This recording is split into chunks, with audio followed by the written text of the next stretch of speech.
চুলের সমস্ত সমস্যার সমাধান এই হেয়ার গ্রোথ অয়েল। তো চলুন বাড়িতে থাকা কিছু উপকরণ দিয়েই আজকে বানাচ্ছি হেয়ার গ্রোথ অয়েল। প্রথমেই আমি কড়াইয়ের মধ্যে দিয়ে দিয়েছি তিলের তেল। এরপরে আমি যে উপকরণগুলো নিয়েছি, প্রথমে নিয়েছি এখানে নিয়েছি জবা ফুলের পাপড়ি।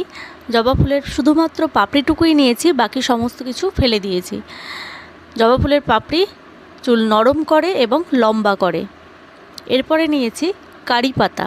কারি পাতা যা চুল পড়ার সমস্যা কমায় এবং চুলকে ঘন করে। এরপরে নিয়েছি আমলা। আমলা তো চুলের গ্রোথের জন্য খুবই উপকার, তাছাড়াও চুলকে কালো করে।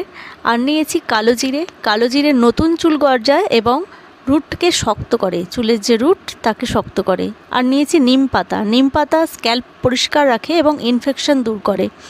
আর নিয়েছি মেথি। মেথি কিন্তু খুশকি কমায় এবং চুল পড়া রোধ করে।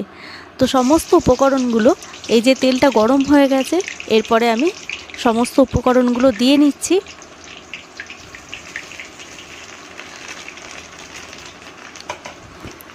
এই তেলটা খুবই উপকার, সপ্তাহে অন্তত একদিন মাথায় লাগান।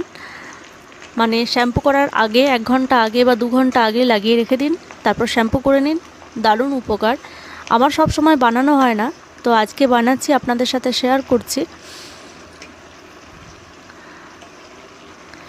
যখন একটু ব্রাউন কালার হয়ে আসবে, আর ওই যে সকালে পাল্পটা আমি রেখেছিলাম, রৌদ্রে শুকিয়ে রেখেছিলাম, ওই পাল্পটাকে রৌদ্রে খুব ভালো করে শুকিয়ে নিয়ে একদম শুকনো শুকনো হয়ে গেছে। এরপরে আমি কড়াইয়ের তেলের মধ্যে দিয়ে দিলাম আমলকি, আর আছে কাঁচা হলুদ আর আদা।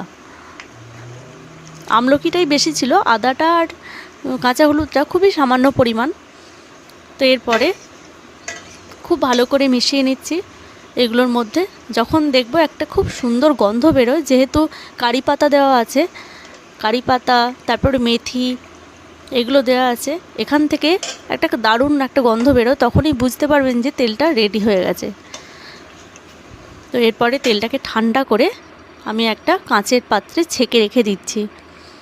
আমি যে কোনো কিছু বানালেই কাঁচের পাত্রে রাখার চেষ্টা করি। আপনারাও যদি বানান তাহলে কাঁচের পাত্রে রাখবেন, জিনিসটা খুব ভালো থাকবে। মাখুন, বাড়িতে বানান আর জানাবেন কিন্তু কেমন হয়েছিল।